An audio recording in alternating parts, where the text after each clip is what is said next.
How to turn off active status on Facebook mobile. Hello guys, in today's video I'm gonna show you how to turn off active status on Facebook mobile. First thing I'm gonna do is go to Facebook and click these three lines here and go down until you find settings and privacy, and then click settings, and now go down and here you will find this one, active status. Click on it and then click on this one here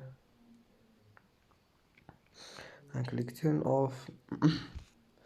And as you see now, active status has been turned off, and that's how to turn off active status on Facebook mobile. And that's it for today's video. If you like this video, don't forget like and don't forget subscribe and see you in the next video.